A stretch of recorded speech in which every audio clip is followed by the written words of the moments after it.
And that's one of the things like with just faith and liturgical living that I really recommend is that I feel like people try to force themselves to do things that like don't fit with their family culture. Like if you don't like baking, don't like try to bake for feast days, like find something that like is natural to your family rhythm and your family culture because you're going to do it more if you like it more. Welcome to Creating Our Holy Home.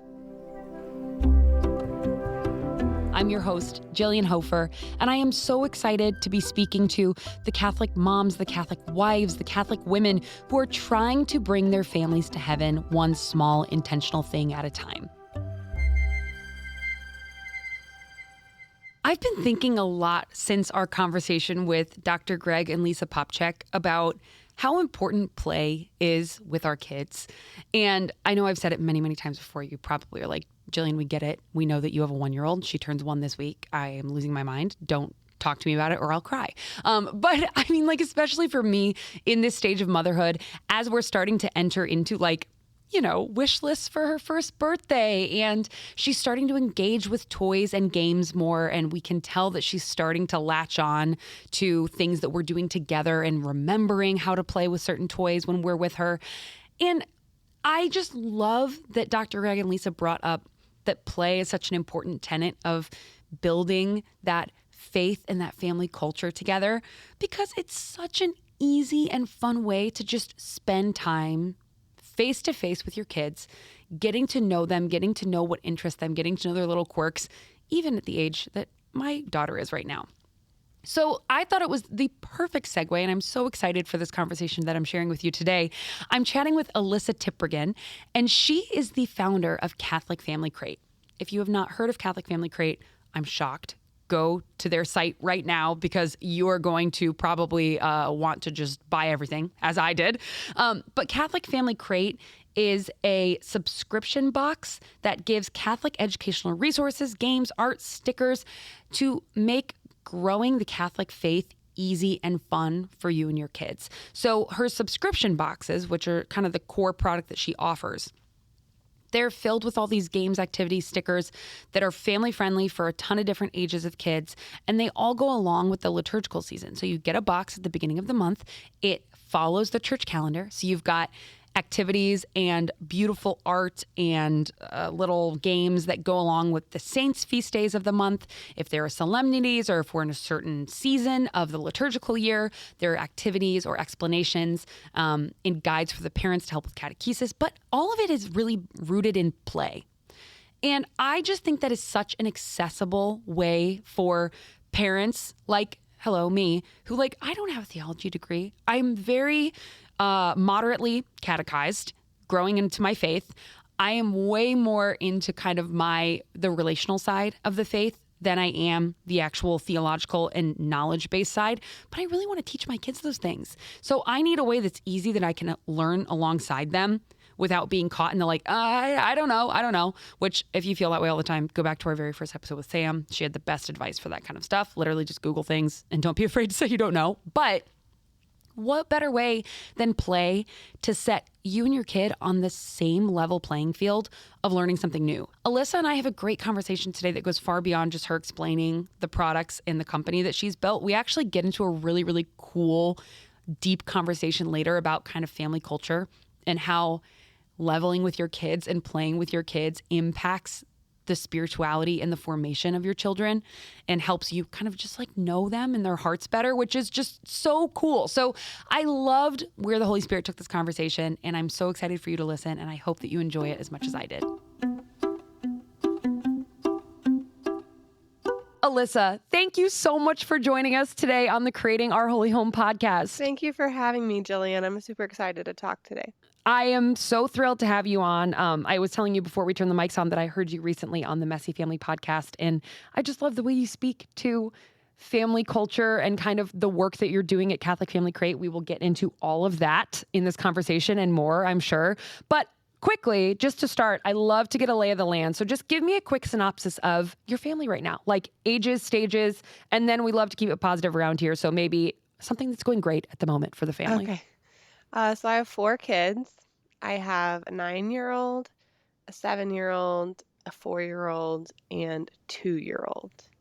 Um, and something that's going positive. I'm trying to think. Well, I feel like so yesterday was the feast of the Assumption of the Blessed Virgin Mary, and I feel like on big feast days, I always feel like, okay, that was a great day. Like we had ice cream, we went and got pizza. For started with mass in the morning and celebrated, and we did our craft from our Catholic Family Crate box. So I feel like today I'm like, oh man, I was a rock star Catholic mom yesterday for acknowledging the feast. So yesterday was good. It's the big ones that are sometimes a little bit easier. And I don't know what it is, Alyssa, but we also did ice cream. That just feels universal. It's like immediately families like, what can we do to make this special for Right. everyone? Ice It's cream. Everyone loves ice cream. mid-August. It's easy. It doesn't require effort. The kids love So, it. so Yeah. fun. Oh, I love that. Okay, so for those listening who maybe don't know what Catholic Family Crate, your business is, can you just give a quick summary? Yes. So we do a lot of things, but we basically started out on a mission to try to make it easy for families to live liturgically and to teach the Catholic faith in a way that doesn't require a theology degree and doesn't require any prep or research from the parents. So our main product is a monthly subscription box, and it does just that. It delivers things for the families to learn about the saints, learn about the church, and make it super easy in their life. So that we always say the hardest thing is finding the scissors to open the box, but everything else is super simple. And through creating things for our boxes, we also have grown to have a number of products that are available outside of our boxes. And so, really, our mission with the boxes and our products is just to get really beautiful, high quality, affordable resources into the hands of Catholic families.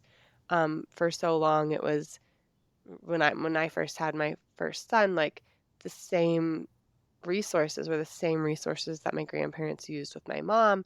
And not that those aren't amazing resources, it's just like the art has changed, the look of things have changed. And so I wanted my kids specifically, but all Catholic kids to have products that like looked like they came off of the shelves of Barnes and Noble. Like I would go to Barnes and Noble and I would touch the paper and feel the things and see the colors and stuff and be like, why don't we have stuff as cool as this for Catholic kids? Like they deserve the best. Like the truth should be um, done in like high quality, beautiful, engaging ways. I love it so much. And something that you just said that resonated so much with me as a new mom is you don't need a theology degree in order to get these products in the hands of your kids and help teach them. Your motto is becoming saints, raising saints. That's at the bottom. I'm signed up for your emails. I love all your stuff. That's at the bottom of every email you send out. And I love that so much. And it resonates so much because I feel like, especially in this podcast, we frankly, like, it's a podcast for Catholic women who want to get their families to heaven. We thought this first season was going to be talking a lot about kids and motherhood. In reality, a lot of it, thank you, Holy Spirit, has been about our own spirituality and Yeah, like feeding ourselves before we can feed our families. right. So tell me a little bit about how you came up with that kind of becoming saints, raising saints. And was that intentional that you realized like, wow, a lot of parents don't need to be fully theologians in order to get this stuff in the family zeitgeist? So, yeah, it's so hard to remember because like the motto was so long ago. But our patron saints are Saints Louis and Zelly Martin, which are the parents of Saint Therese of Lisieux. And what I love about them was like obviously there's a lot of people who have raised saints, but we don't know a ton about most of their parents.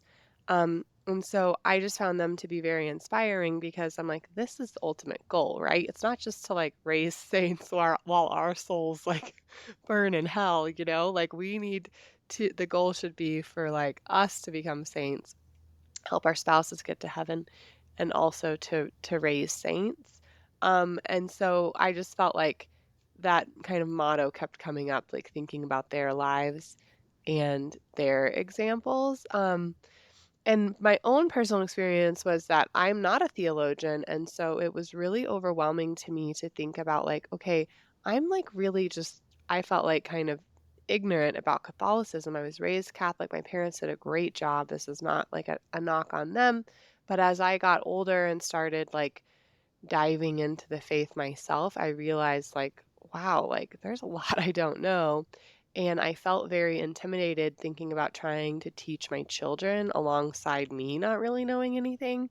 Um, and I'm not like, you know, like I don't read church history in my spare time for fun, like that's not necessarily my passion.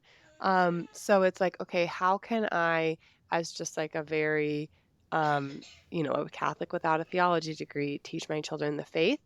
And I was really concerned just buying random products on Etsy and stuff because I'm like, how does this person have the credentials to like be writing something on the Mass or the Stations of the Cross or whatever. So it was very important to me to have high quality products. And in my mind, the very first thing that we have to have is a theologian, because without a theologian, you can't have high quality Catholic products. It doesn't matter the paper you use or anything. Like if there's accidentally heresy in the product, like that's not okay.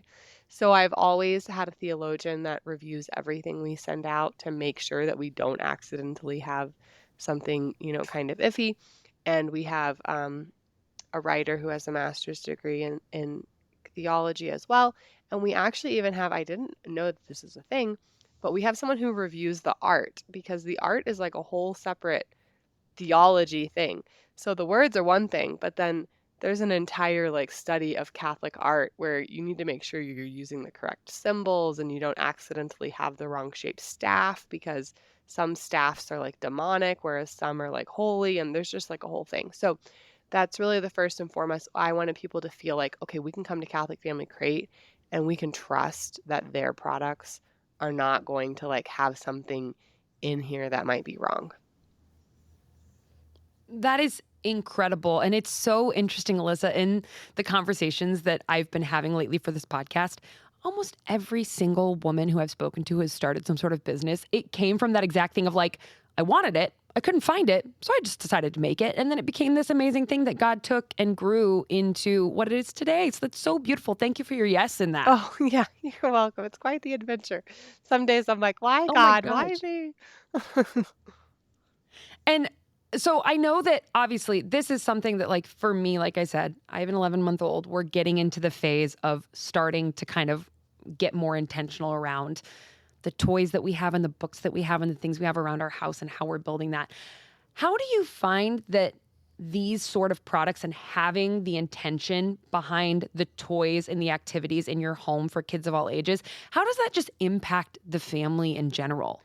I think for me, like, um I wanted my kids to be, like, friends with the saints, and so I think, like, the greatest joy that I've seen through, bringing the saints into our lives and having Catholic stuff around and reading Catholic books is like overhearing them bringing the saints into their daily play.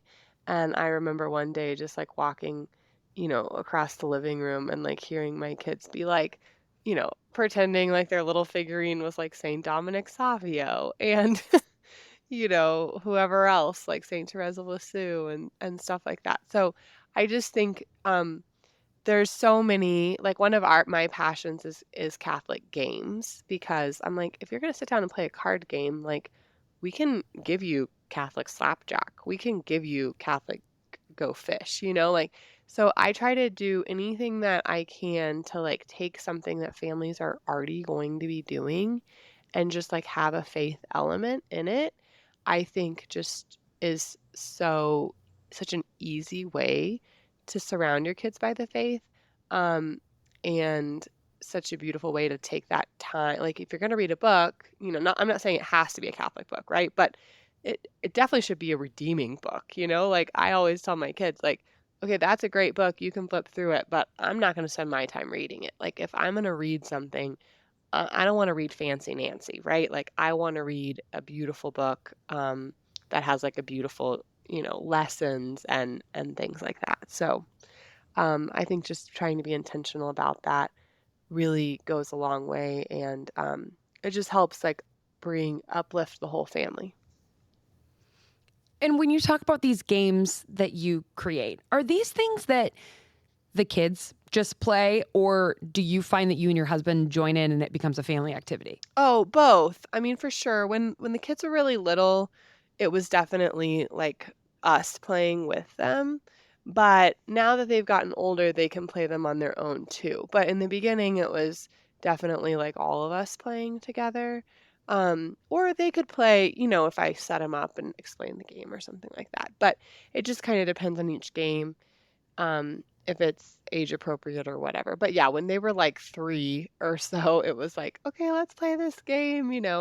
And then now they'll pick up like the mass memory match and play it themselves, or we have a Go Fish game on the Eucharist and that kind of stuff that they'll pick up and play themselves. So that's really sweet too, just to see like, okay, they have things in the home that they can like, pick up and use that are just bringing the faith into their daily lives.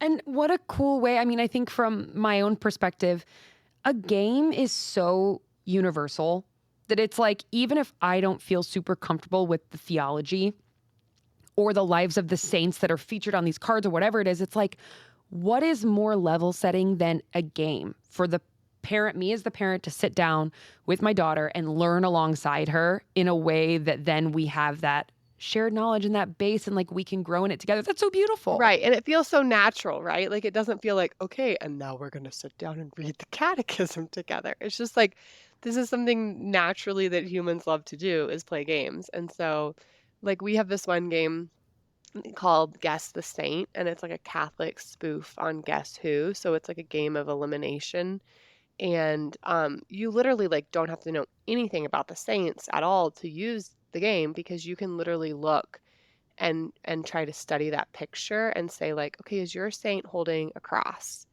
And, even a 3-year-old can sit there and like look through the pictures and see who's holding a cross. But it teaches them like how to study the picture of a saint and to learn that like when I go to church, like I can learn a lot about the saints that are on the stained glass or the saints that are on the walls or the statues that are up just by looking at their picture. And I feel like it makes them so much more accessible because it's like, okay, I don't have to have read tons of books about this saint to know something about them, you know what I mean? And but then it also is a kind of game that if you have teenagers who like love the saints and like are, learning so much about the saints, they can play at a higher level and say like, well, was your saint from France? Yes or no? Or, like, did your saint write books or whatever? Like they can go as deep as they want with it, but even a small child or even a parent who knows nothing about the saints can pick that game up and still like learn something about them and just be familiar with like what they might look like, or, the images that they're carrying and their icons and stuff. Oh, and I feel like that is such a cool thing to be able to, like you said, your spread of kids is what, 9 is your oldest and 2 is your youngest. It's Yes. like, I'm sure there are some games that you all play together that the 9-year-old can get just as into as the 2-year-old just by virtue of being together as a family and building that culture of like play and learning and faith all together. But then there are things that I'm sure that you have very different conversations and other resources for your 9-year-old than you do for your 2-year-old when you're Right. talking about faith. Yes, yes, yes. And I think for us at Catholic Family Crate, like, and this is, I don't want to talk too much about this because I'm like, this is not like an ad for Catholic Family Crate, but I think in general, one of the things that I try to do both in our products and in bringing stuff into my home is like, I'm very interested in things that the whole family gets excited about. So, Yes. for example, like we love Brother Francis and my kids love to watch Brother Francis, but I don't want to put up like Brother Francis art in my home, like it's a cartoon. So what we were going for with our style of art was like I wanted it to be something that was appealing to the kids, but also like that I found edifying and that I would want to put up in my home. And I try to do the same with our products too. Like I they are made with children in mind, but I want them to be things that aren't like I am not like a great mom at like sitting down playing cars with the kid. So I wanted it to be things that like the parents would enjoy and not be like, okay, and now I want to pull my hair out because I had to do this, little kid thing. So I try to make our stuff things that are like, is enjoyable for the whole family because I just find that personally, with the type of temperament that I have, like I'm more likely to do it if it's something that like I'm excited about too. You know what I mean? So, and same with our writing. Like I just mentioned the idea of a book. So I find the same to be true with writing styles, right? Like I just said, like I don't particularly love reading Fancy Nancy to my 7-year-old, even though she loves Fancy Nancy, and I do read some Fancy Nancy to her. But if she brings me like a Jan Brett book or a Tommy DePaula book, they're beautiful and they're written so well, but it's still a kid's picture book. But I am like much happier to read those because I can recognize like the beauty in it and the elevation of the writing that even though it is a children's book, it's like still enjoyable for me. Whereas Fancy Nancy, I'm just like, okay, this is not enjoyable for me. I'm totally doing this as a sacrifice. So the same thing goes for like our writing is that we really try to make sure that it's not like dumbed down and that even though it's written for a child, we try to make it so that adults will get something out of it too, but that it's not like painful to read. If that I don't know how to describe it. I'm sure there's like some, you know, writer who could tell me exactly what this is called, but we try to strike this balance. And that's one of the things like with just faith and liturgical living that I really recommend is that I feel like people try to force themselves to do things that like don't fit with their family culture or maybe aren't interesting to them. And so I really recommend that parents try to like find things that you enjoy, right? Like if you don't like baking, don't like try to bake for feast days, Like find something that like is natural to your family rhythm and your family culture because you're going to do it more if like you like it more, Instead of trying to Oh my force gosh. yourself to like be some mom on Instagram that you are not. Alyssa, I love that so much. I've been reflecting a lot lately on my own personal struggle in motherhood with the shoulds of it all. Where it's like, I feel like it's so, especially in the social media generation, we're constantly bombarded with ideas of things to do. But it's like people speak on those things sometimes as you should be doing this. And if you're not, you're a bad parent or you're not doing the right thing for your family or blah, blah, blah.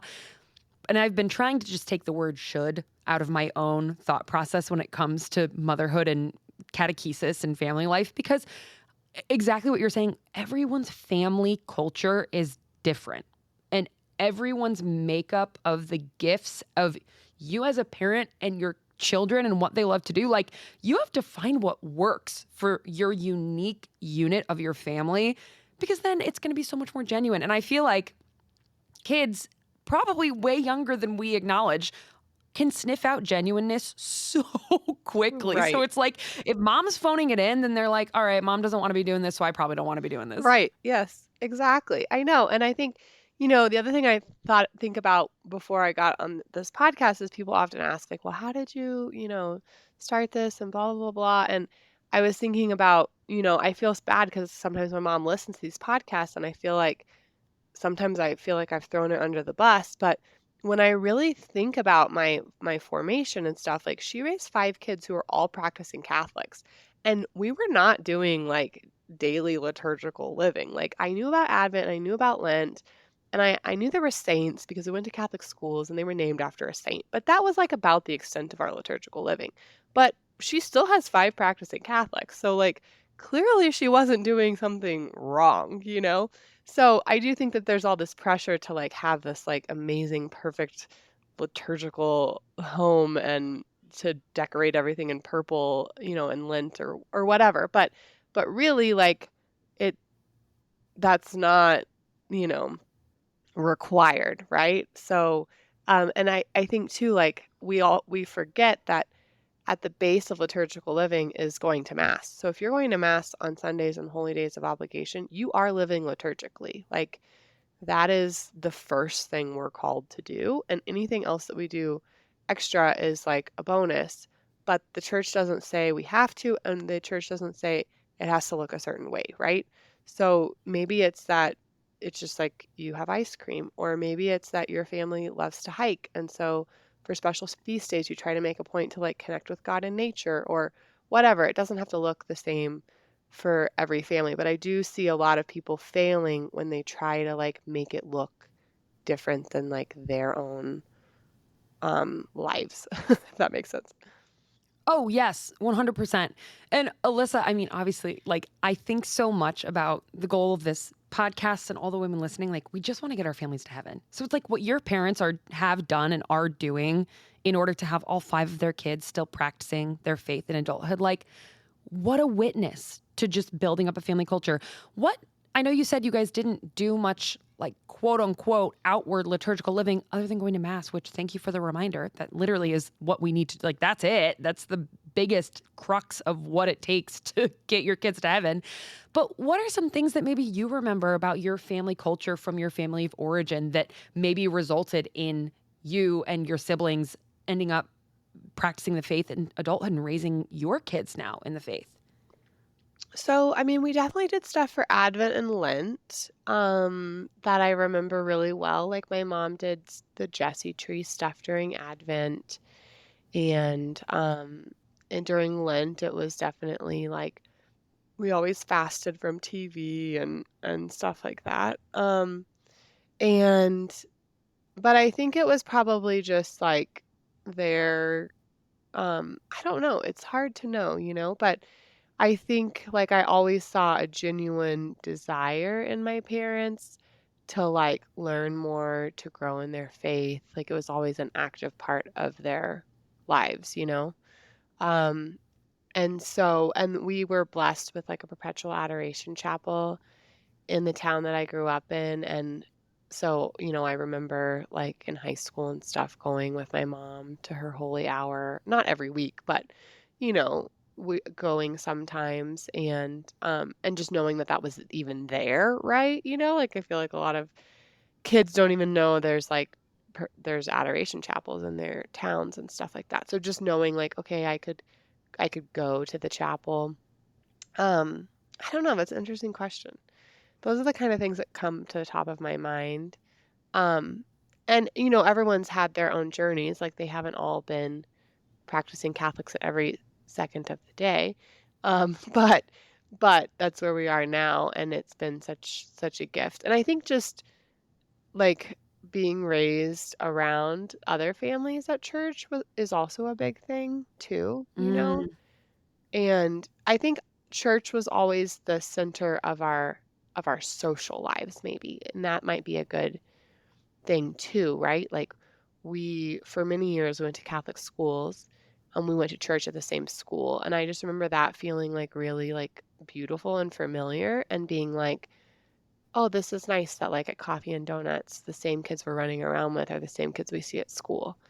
And then even when we moved to a different town and we weren't able to go to Catholic schools then, it was still like we went to youth group and, even though I went to public schools, most of my friends were people that had come from church. And we weren't even like, I wouldn't say we were like church rats by any means. Like we had other things that we did. It just seemed like my mom sort of her friends were all people she had met at church, and then it kind of just slowed down to us. And I'd have to get her on to see how intentional that was. But in my mind, it was just like something that happened, but it might have been more like intentionally cultivated than I think.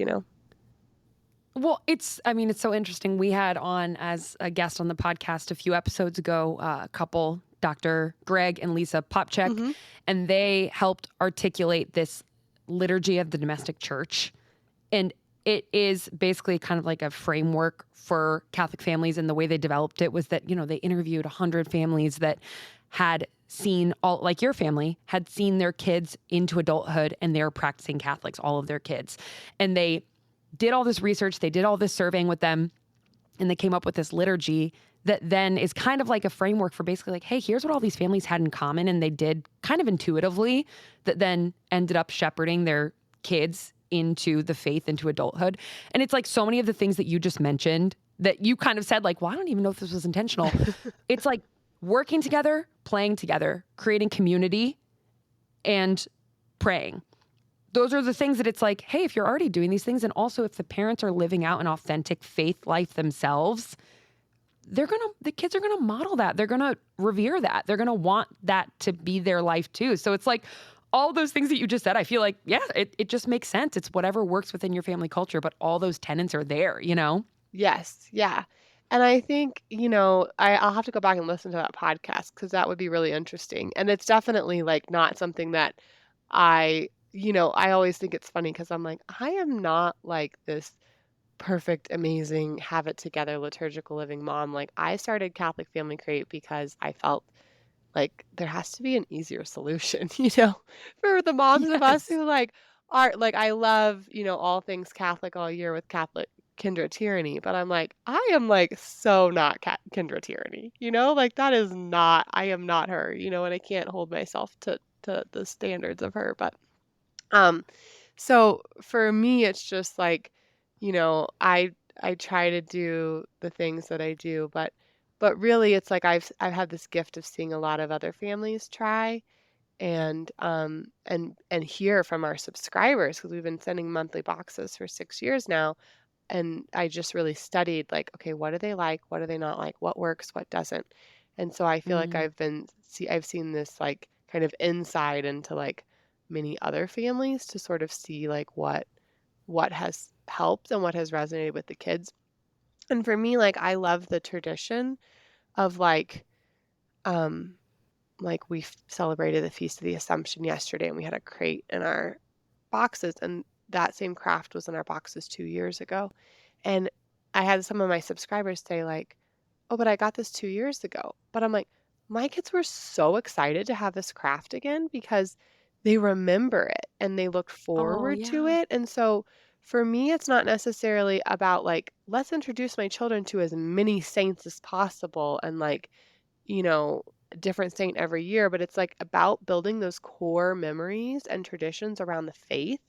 And one of my priest friends always says, like, the culture outside is so strong and so appealing. And what we have to do is we have to build a culture in our home that is more appealing and more strong than the outside culture because they're going to see the outside culture. Like we can't protect them from that forever. But we want it to be that like what we do in the home, it looks more exciting than that. And so I think like just those things that you can do, like, so even if it's not that you like know your kids know hundreds of saints, but maybe it's that like your family has a couple saints and like every year your children have those memories of like, oh, this was so and so's feast day, and on so and so's feast day we did this.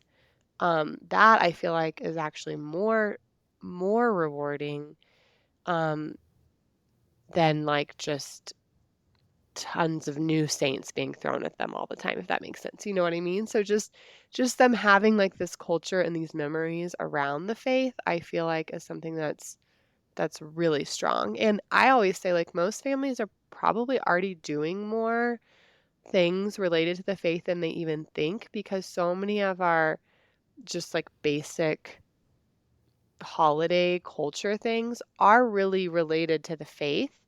And you can kind of identify what are those things that I'm already doing and how can I like just make it a little more Catholic, right? So we probably all are like doing things around Advent time and Christmas time just naturally. And we might not feel like it's super religious reason to do it, but if we sort of stop and examine and say like, okay, you know, I'm already gonna put Christmas lights on my tree. So I know some families like put Christmas lights on their tree on the Feast of St. Lucy, and they talk about why she's the patron saint of light and all these kind of things, right? Like you could just switch the day that you put Christmas lights on your tree and connect it to St. Lucy and have it be this like more meaningful Catholic tradition. Or there's families that do it on gosh, I'm going blank now, the pink week of Advent. Oh, yeah. Gaudete. There Gaudete. we go. Thank you. There it is. Um, like so like you're gonna put Christmas lights on your tree. So like you can just like sort of shift it around. Or like for us, like we started like being pretty strict about like Advent and Christmas time being separate. And so it's things like, you know, during Christmas season, that's when we like play the Christmas music. That's when we go look at Christmas lights. And we're doing all these like quote unquote secular things, but we're like doing them in a time that we're like, okay, we've prepared for this and now we're going to go celebrate. Now we're going to make the Christmas cookies. Now we're going to do all those things. But we're going to do it during Christmas season and we're going to reserve Advent season for being a little more like reflective and quiet and peaceful and that kind of preparatory and stuff. So I think, the first thing I tell people to do is like examine what you already do and then like see like these are probably already things that like, you can keep doing. They're not bad things, but you can like do them in a way to make it a little more, faith-based tradition. Well, and again, not it's of course not an ad for Catholic Family Crate, but we love the product and we love the idea. And I think Elissa too that I'm like genuinely for me and for my family as my daughter is now getting to the age that we're going to start seeing some of these like traditions come about and all this. In my mind, I'm like, gosh, what a no-brainer to then go do something like Catholic Family Crate for a year and kind of see what resonates with her as she Right. gets older. And then it's like you kind of see what excites her and what sparks her. And it's like maybe she gets really excited about a feast day that you and your husband have never thought to celebrate. But it's like if she loved the craft and it's something that she's going to look forward to, then it's like, oh my gosh, that becomes a big thing in the house every year that we celebrate now. So it's like I almost see it as a way to learn more about your kids and their devotions and what their like childlike heart is drawn to earlier on. And that builds your family culture. Like how cool for your kids to latch onto a saint that then becomes a patron for your family. Right. Yeah. So like St. George, um, I think many people with little boys probably have the same experience, but like I didn't know anything about St. George, and now like our whole lives are like St. George this, St. George that, St. George. We've had St. George birthday parties. We have St. George t-shirts. We like have a tea party every year for St. George, and that Oh was my gosh, just I love it. because my child who is now 9 like just really took a liking to St. George like most little boys do. And so now it's like April 23rd is like a holiday at our house. And I think too, that's the other thing. I always say like I think as your kids get older, like picking things to do that like your kids can eventually take care of also helps because then they can say like, "Oh, mom, like remember it's whatever," and anything that they can do to help hold you accountable and like just to help like so that's why our crates are things that are really simple because my kids can say, "Oh, mom, it's the feast of whatever. We have the calendar stickers on our crate." And they can pull out the things and get rolling, and we're a lot more likely to do it if it doesn't require me to be, like, the master coordinator for the next 30 years of Yes. all the things. Um, so that's, like I do, recommend people keep it simple and keep it things that, like, the kids can really participate in as they get older, and, gosh, there was something else you said that I was gonna comment on. See what resonates. Oh, people always ask too who are in like your situation. They're like, "Oh, well, my kids aren't really old enough." And one of the things that I found for me was that I really needed the practice myself. Like, I think it's Yes. wise to say, "Oh, we're just going to start celebrating the church year when our kids are like 3 or 4 or 5." It's like by then like it's hard to just add something in, right? So I felt like it was almost like I needed to exercise my muscles of paying attention to the church year and like paying attention to these things before my kids noticed. So that then it just was kind of like habitual to me, so that like when I had 3 little kids, I wasn't like trying to be like, "Okay, what should we do for Advent?" Like that's a bad time to be like adding things in, you know? You're just too busy and stuff. So for me, I really felt like, and I didn't like get out kids' crafts or whatever, but one of my favorite things that we have is like liturgical art. So just like art to display during the seasons. And so, and even a small child, like they notice when something is different in the home. So even my like 1-year-olds will like point if there's a different picture on the refrigerator that day, or we have a different picture on the tabletop or whatever. And so I thought like using an Advent wreath, doing the Jesse tree, like doing these like little traditions or just changing the art out in the home throughout the year was like a way for me to sort of train myself so that when my kids were old enough to pay attention, like that was just habitual for me, and then I could add something else in those years. I love that. And honestly, Alyssa, we've found the same thing in my family too, where it's like my husband and I, we have devotions to three saints that are very, very special to our family. I have mine, St. Bridget. My husband has his St. Lawrence, and then St. Medard, who no one knows, but he kind of found us, and he's the patron kind of our marriage. And so we always just set those days aside. They're on the calendar. We know them. And we have something specific we do every year. On Lawrence, we host a cookout. So we just did that on August 10th, where we invite friends. My husband grills. It's like Oh, the so best. He fun. loves it so much. And it's like even just having those 3 days every year where he and I are doing something. And we've done this before our daughter was born. Like it's just something that's so ingrained now, and we look forward to it. And we had friends over for the cookout the other week. And it's like we moved all of the art and devotional things from around our house that featured St. Lawrence onto the porch where everyone could see it when they grabbed their burgers and hot dogs off the grill. Like it really is something that it's like we found a way to make it feel simple and natural and not forced and exciting. Right. And that was such a cool way for like our friends came over and they were like, oh, cool, St. Lawrence, didn't even know. And then my husband got to go off on his rant about how he got burned alive and was cracking jokes. And it's just a wonderful way to like work that into what becomes our family culture. Yeah, and that's already like established, and it's not something that you're trying to scramble to do when your daughter's 5. Like, oh, we need to add like we need to do something. It's like this is something you and your husband just do on autopilot, and you don't even have to like think about it anymore. So I think anything that you can do, and I always tell people like don't make it overwhelming, right? So like I recommend starting with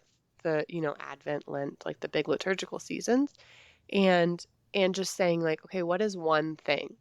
And it doesn't have to be complicated. It could literally just be like, okay, we're going to make an intentional effort to listen to Advent music during this season or whatever. And do that until it becomes just something that like feels very habitual, like your August 10th barbecue.